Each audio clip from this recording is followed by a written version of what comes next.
The governor of the state of Texas, Greg Abbott, had to answer some questions about their response and the way that they've been kowtowing to everything that the president wants them to do. Greg Abbott had a fascinating answer as to who's to blame for this. You ask, I'm going to use your words. Who's to blame? Know this. That's the word choice of losers. Let me explain one thing about Texas, and that is Texas, every square inch of our state cares about football. You could be in Hunt, Texas, Huntsville, Texas, Houston, Texas, any size community, they care about football. High school, Friday night lights, college football, or pro. And know this, every football team makes mistakes. The losing teams are the ones that try to point out who's to blame.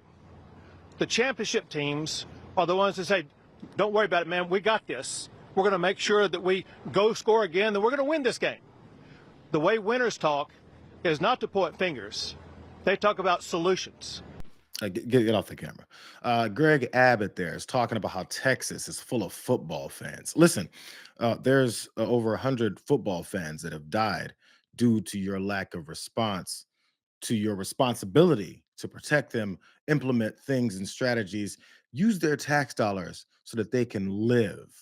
That's the purpose. You're there to organize, put together this state, make sure it works for the people that live there. Or now the over 100 people who no longer live there. They're dead.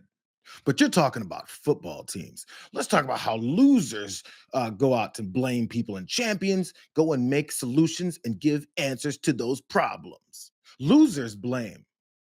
Is anybody going to tell him that his president has been blaming everyone else in the country for every disaster that's happening? I remember he blamed DEI for the airplane mishaps that were happening as soon as his administration got in there and started raiding and getting rid of air traffic controllers. The initiative is part of the FAA's diversity and inclusion hiring plan. Think of that. The initiative is part of the FAA's diversity and inclusion hiring plan, which says diversity is integral to achieving FAA's mission of ensuring safe and efficient travel. I don't think so. The FAA, which is overseen by Secretary Pete Buttigieg, a real winner. That guy's a real winner. Do you know how badly everything's run since he's run this Department of Transportation? He's a disaster. He was a disaster as a mayor. He ran his city into the ground, and he's a disaster now. He's just got a good line of bullshit. The Department of Transportation, his government agency charged with regulating civil aviation. Well, he runs it, 45,000 people, and he's run it right into the ground with his diversity. Was he blaming? Was that loser blaming anybody? I heard him say that America is not great. Who's to blame for that? Apparently, it's all those Mexicans, drug dealers, and child rapists that he said as soon as he walked his ass down that escalator, talking about who to blame for what's destroying this country. He also says far left liberal lunatics are to blame. Why is he always blaming people? He must be an effing loser. You know what?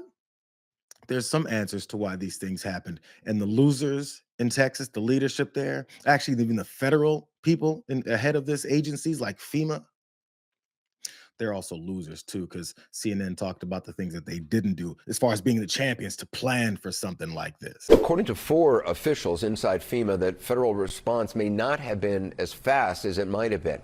They say that a new rule that any expenditure over $100,000 needed sign-off from Secretary Noem slowed the federal response. These sources tell us that FEMA's deployment of urban search and rescue teams, which are typically deployed in anticipation they might be needed, instead was delayed until Monday, 3 days after the flood. Now, a source also tells us that a request Texas made for FEMA aerial imagery to aid in the search was also delayed, waiting for Secretary Noem's approval. Now, additionally, multiple FEMA officials say that they were taken aback by the agency's relatively limited response in the immediate aftermath of the disaster. CNN has reached out to FEMA for comment. So far, no reply from the agency. However, a DHS spokeswoman more generally told CNN that FEMA is, in her words, quote, shifting from bloated DC-centric dead weight to a lean deployable disaster force that empowers state actors to provide relief for their citizens. Does that sound like planning to you? Does it sound like prep and planning when they talk about how FEMA was late to the party, couldn't even show up and do their job because Kristi Noem wasn't signing off on these federal responses for it, because the systems that they're putting in place where the president himself said he's going to wean the states off of FEMA? Is that a winning football team, Governor Abbott? Is that winning football team looking at tape? So okay, let's do this dumbass analogy. So is that winning football team looking at tape from the previous FEMA responses that actually worked, and then eliminating those responses and making sure they do absolutely nothing about it instead? So when you lost, I'm sorry, you lost the first quarter. I guess continuing on this analogy, you lost the first quarter. You're down 21-0. You're getting your asses whooped, and in fact, your players are dying on the field in floodwaters. So after that first quarter is over and you have the opportunity to look back and see what you did wrong, instead you start talking about how you're going to come back and plan. Did you plan? Did you look at the tape and realize that Christy Noem was sitting there at this line of scrimmage when the defense was running at your face and was going like this before she got her head taken off? This is what privileged people who have no reason to be in the positions that they're in give the excuses once they fail. Don't let them off the hook for the things they continue to fail you on. They're failing you and you're dying from it. These are very big issues that they're not addressing. In fact, you know what they're addressing since we're talking about Christy Noem? Christy Noem is addressing how much her president is the best thing ever, despite people dying under his and her watch. I'm extremely grateful for God's hand in that whole situation, because hundreds and hundreds and hundreds of people were saved. And this is a time for all of us in this country to remember that we were created to serve each other. God created us to take care of each other.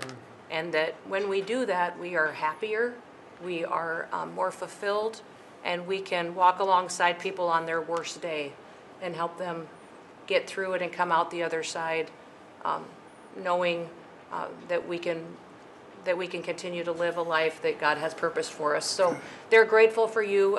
Several times the day after the flooding, you and Melania were on the phone with me, and I want to thank you for that. That meant the world. I was able to tell many of those folks that I had been visiting with you and that you had said whatever they need, Christy. She took the opportunity to tell the president that people appreciate him for not doing anything about this. In fact, setting up a system where she won't do anything about this either and they die. They're appreciative of him.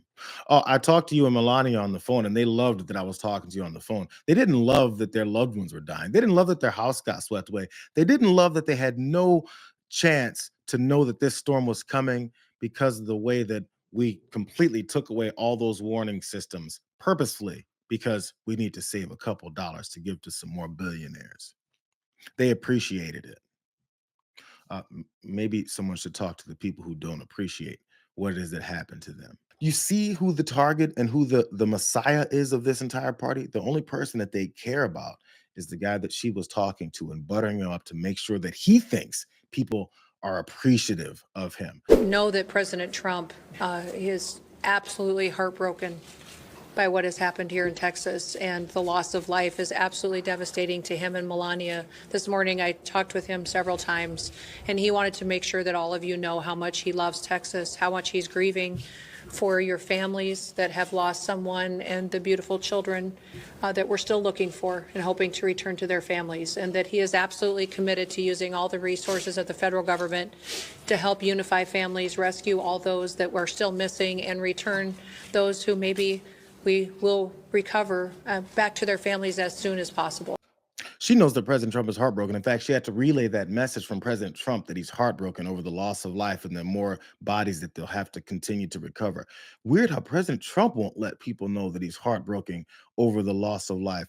Weird that he won't show up and talk about how he needs to do something different to implement systems in place to make sure more people aren't killed. Christy Noem has to tell you guys how she talked to President Trump, and he relayed the message to her because apparently he has no access to speak to the American people outside of the fact that he does every day to bash his political opponents, except for that part.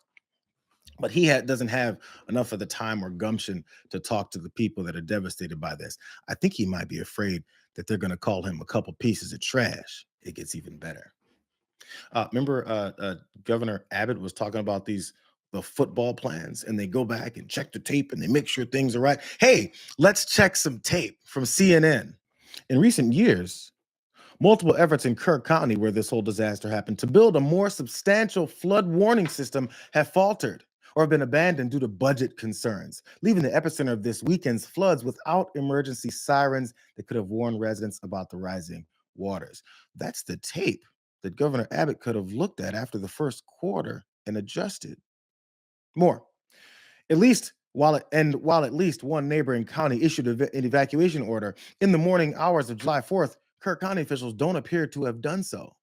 A review of typically off the record communications from a real time messaging system operated by the National Weather Service showed that new emergency manager from Kirk County was sending messages or interacting with NWS staff on the platform, even as emergency officials from other counties were doing so. So, this is the tape of all the things that they weren't doing the right way. In fact, we're asked to put in the warning systems that they wouldn't put in because it costs too much. Here's a little bit more. Local officials have long acknowledged the risk of deadly flooding in Kirk County. At a 2016 meeting, County Commissioner Tom Moser said that Kerr was, quote, probably the highest risk area in the state for flooding, and described the county's early warning system as pretty antiquated and marginal at the best. That was in 2016. I may have to check the records, but I feel like Governor Abbott was the governor in 2016. I'm not saying that as like sarcastically. Maybe he wasn't. Whoever was the governor and whoever was the local officials who turned down all this stuff in 2016, when they talked about this could be the possibly biggest risk area for flooding in the state, they don't realize that because apparently everyone in Texas loves them some football.